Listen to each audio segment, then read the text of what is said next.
कसौटी news channel के दर्शकों को केसी बिश्नोई का नमस्कार।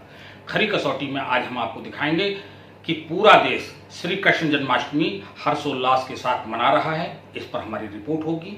इसके बाद दिखाएंगे कि भारत आत्मनिर्भर बनने की ओर अग्रसर, केंद्रीय रक्षा मंत्री राजनाथ सिंह ने कहा। इस पर देखिए हमारी रिपोर्ट। उत्तर प्रदेश की राजधानी लखनऊ के 8 रूटों पर चलेंगी इलेक्ट्रिक बसें। इस पर होगी हमारी रिपोर्ट। और कोरोना संक्रमण तेजी से फैल रहा है, लेकिन लोग सोशल डिस्टेंसिंग का पालन नहीं कर रहे हैं। इस पर लखनऊ की रिपोर्ट देखें। और आज जो हम बात करेंगे वो मन चले युवकों पर बात करेंगे कि किस तरह से मन चले युवकों की वजह से लड़कियों को अपनी जान देनी पड़ रही है।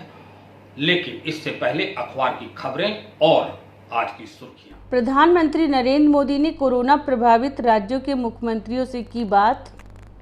यूपी के बुलंदशहर में छेड़खानी के दौरान यूएस में पढ़ने वाली सुदीक्षा की मौत।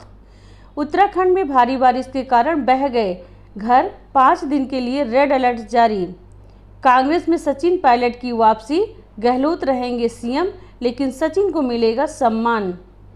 रिया के सपोर्ट में स्वरा भास्कर का ट्वीट वायरल, लोगों का फूटा गुस्सा। चारबाग रेलवे स्टेशन पर बने एटीएम में लगी आग, 2 एटीएम जलकर हुए खाक, लाखों रुपए के नोट जले। बेरूत में हुए धमाके और प्रदर्शनों के बाद लेबनान के प्रधानमंत्री का इस्तीफा। तेजस्वी यादव ने कोरोना आंकड़े को लेकर नीतीश सरकार पर साधा निशाना।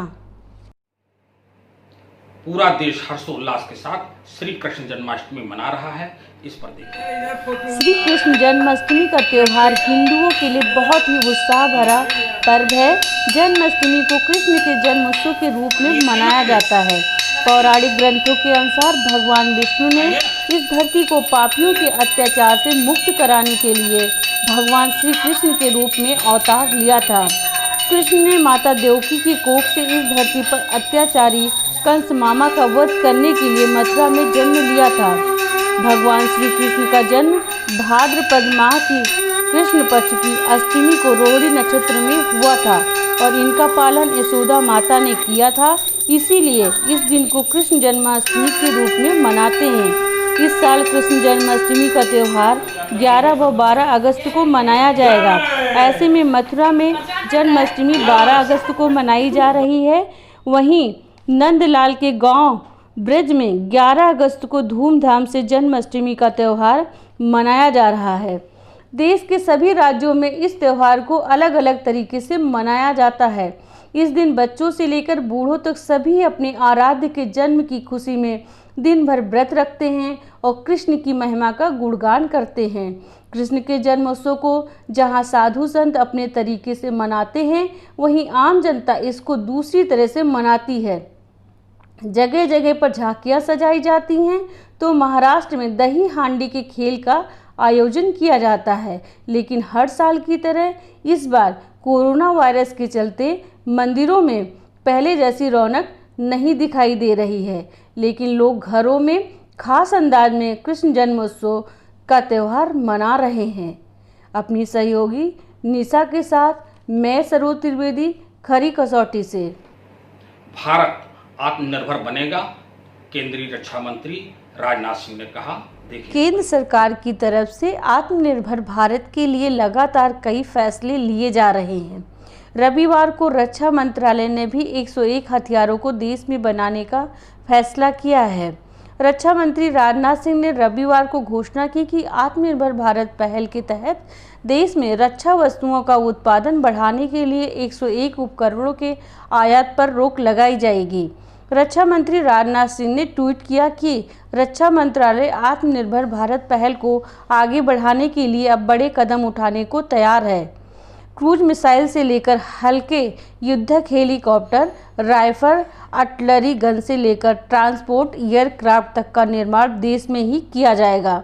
उन्होंने कहा कि प्रधानमंत्री नरेंद्र मोदी के नेतृत्व में एक आत्मनिर्भर भारत का निर्माण किया जाएगा, जो रोटी, कपड़ा, मकान, स्वास्थ्य और शिक्षा के क्षेत्र में स्वावलंबी होगा। उन्होंने आगे कहा कि प्रधानमंत्री नरेंद्र मोदी ने 2017 में नया भारत बनाने की घोषणा की थी। उत्तर प्रदेश की राजधानी लखनऊ के 8 रूटों में चलेंगी इलेक्ट्रिक बसें। इस पर देखिए। लखनऊ राजधानी में 8 रूटों पर उन्नत तकनीक पर आधारित 100 इलेक्ट्रॉनिक बसें चलाई जाएंगी। इसके लिए मार्गों का चयन हो गया है। इससे शहर की यातायात व्यवस्था में काफ़ी सुधार होगा। इसके साथ ही प्रदूषण भी घटेगा। बसों को तेज गति से चलाने के लिए सड़कें भी सुरक्षित बनाई जाएंगी। स्मार्ट सिटी योजना के तहत शहर में इंटेलिजेंट ट्रांसपोर्ट सिस्टम लागू होने जा रहा है, जिसमें कई विभागों को अलग अलग जिम्मेदारी सौंपी गई है। इसी क्रम में नगरीय परिवहन विभाग को प्रदूषण मुक्त इलेक्ट्रिक वाहन संचालित करने की अनुमति दे दी गई है। नगरीय परिवहन निदेशालय के संयुक्त सचिव अजीत सिंह ने बताया कि केंद्र सरकार की योजना के अंतर्गत यूपी के 13 शहरों में 700 इलेक्ट्रिक बसें चलाने की तैयारी की गई है। इसके लिए अभी लखनऊ के 8 रूट चिन्हित किए गए हैं। इन्हीं रूटों पर स्मार्ट सिटी के तहत पहले सड़क का निर्माण होगा, इसके बाद ही इलेक्ट्रिक बसों का संचालन शुरू किया जाएगा। मैं खरी कसौटी न्यूज़ चैनल से कैमरामैन दिनेश मिश्रा के साथ लक्ष्मी। कोरोना संक्रमण किस तरह से राजधानी लखनऊ में पैर पसार रहा है, देखिए इस पर रिपोर्ट।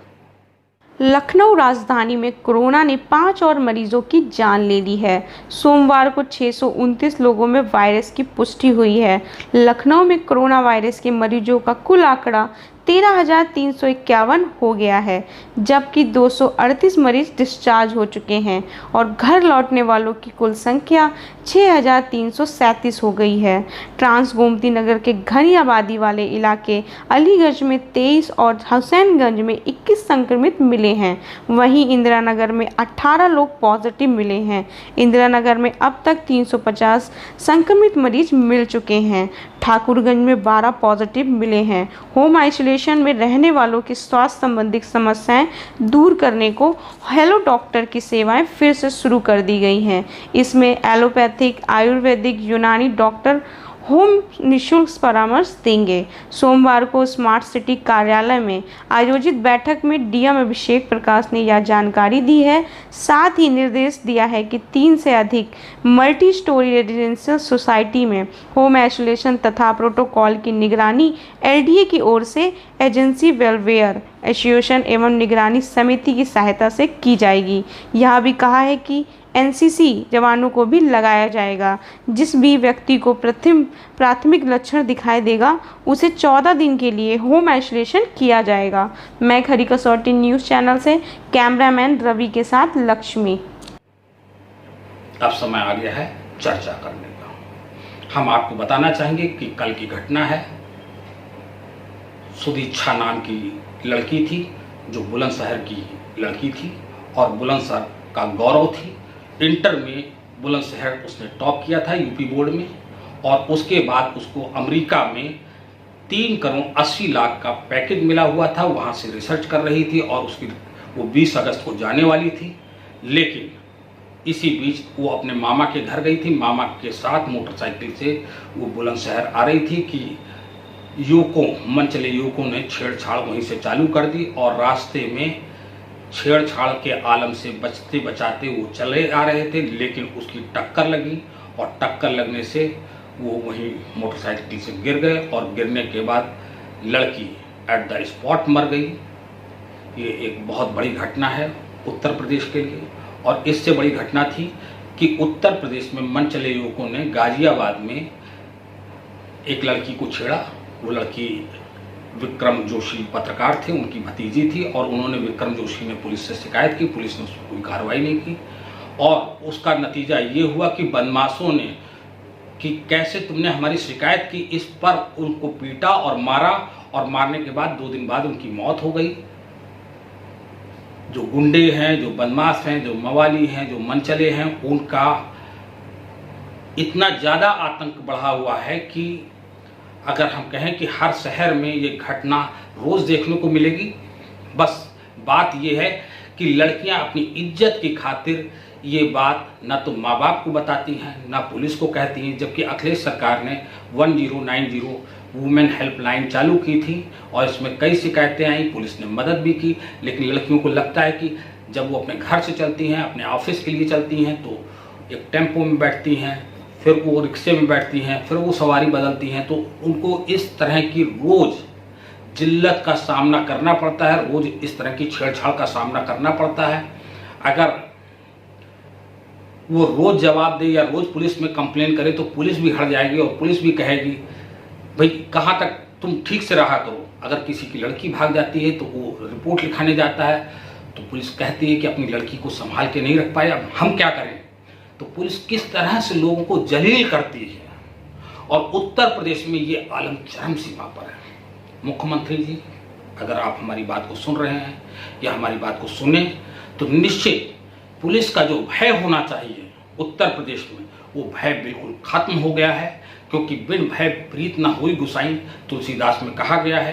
प्रधानमंत्री भी अयोध्या में जब 5 अगस्त को राम मंदिर की भूमि पूजा करने के बाद बोल रहे थे तो उन्होंने भी इस बात का जिक्र किया था, जिसको अखबार नवीसों ने कहा था कि चीन को चेतावनी दी है प्रधानमंत्री ने। इसमें उन्होंने बंद शब्दों में उत्तर प्रदेश के मुख्यमंत्री जी आपको भी कहा था कि आप अपने शासन को सख्त करिए, क्योंकि शासन सख्त नहीं होगा तो सत्ता चलती नहीं है। राजा का हुक्म तभी माना जाता है जब राजा आम जनता के लिए सुलभ हो और जो बदमाश हो उनके लिए भय हो, उनके लिए उनको प्रदेश छोड़ के बदमाशों को भाग जाना चाहिए। क्योंकि उत्तर प्रदेश में ताबड़तोड़ जो घटनाएं हो रही हैं, जिसमें विकास दुबे ने 8 पुलिसकर्मियों को मार दिया था, उत्तर प्रदेश में हमें ऐसा लगता है कोरोना संक्रमण के काल के बाद घटनाएं कुछ ज़्यादा बढ़ गई हैं। और उरई की घटना का जिक्र करेंगे, जहां पर एक युवती को सिर्फ पुलिस ने जिल्लत इतनी दी कि उसने आत्महत्या कर ली। वहीं कानपुर देहात महाराजगंज थाने की बात करेंगे, जहां पर 9 दाम्पत्य था, उसने दोनों ने आत्महत्या इसलिए कर ली कि पुलिस उसकी रिपोर्ट नहीं लिख रही थी और बाद में उसने 2 दिन बाद लिखी। और आपने क्या किया, थानेदार को निलंबित कर दिया, निलंबित भी नहीं किया, लाइन हाजिर किया। 15 दिन बाद फिर चार्ज मिल जाएगा उसको। हमने हमेशा कहा है इसके पीछे पूरा भय होना चाहिए, पुलिस पर एकदम सरकार का नियंत्रण होना चाहिए और जिस जिले में इस तरह की घटनाएं होती हैं वहां के वरिष्ठ पुलिस अधीक्षक को हटाना चाहिए, वहां के जिलाधिकारी से जवाब तलब होना चाहिए। आज किसी भी जिले में आप फोन करिए, कोई भी जिलाधिकारी, कोई भी पुलिस अधीक्षक आपसे बात करने को तैयार नहीं होगा, आम आदमी से मिलने को तैयार नहीं होगा। आज कोरोना का बहाना है, कल कोई और बहाना था, लेकिन चाहे जितने आपके निर्देश रहे हों कि 10 से 12 जनता से मिलना है, लेकिन नहीं मिल रहे हैं। तो जो मन चले युवक हैं, जो इस तरह की घटनाएं होती हैं, चाहे वो दिल्ली की घटना हो निर्भया कांड की, चाहे कहीं की घटना हो, अगर लोगों में डर नहीं होगा, भय नहीं होगा पुलिस का, तो इस तरह की घटनाएं रोज घटती रहेंगी। और इस तरह की घटना से उत्तर प्रदेश में कैसे लोग उद्योग लगाएंगे, कैसे लोग बाहर के विदेश के लोग यहाँ आएंगे। अगर इस तरह से लोगों का अपहरण होगा, बेटियां सुरक्षित नहीं होंगी, बहुएं सुरक्षित नहीं होंगी, बहनें हमारी सुरक्षित नहीं होंगी। रक्षाबंधन का पर्व अभी था और अगर इस तरह की घटनाएं हम रोकने में, मुख्यमंत्री जी आप रोकने में असफल रहते हैं, तो ये समझ लीजिए कि ये चेतावनी है आपके लिए। ये घटनाएं आपके लिए घंटी है। प्रदेश सरकार ठीक से नहीं चल रही है, इस बात का ये सूचक है। हमारा आपसे अनुरोध है कि पुलिस को सख्त किया जाए, पुलिस में जो सुधार लाने की जरूरत है वो किया जाए और जितनी मुकदमे दर्ज होते हैं उनमें ताबड़तोड़ कार्रवाई होनी चाहिए। चाहे जितने बड़े लेवल के लोग क्यों ना हों, उनको गिरफ्तार करना चाहिए, उन पर सख्त कार्रवाई करनी चाहिए। इसी के साथ सभी दर्शकों को जन्माष्टमी की पुनः शुभकामनाएं देते हैं और अपनी वाणी को विराम देते हैं। फिर मिलेंगे, तब तक के लिए दीजिए विदा। नमस्कार।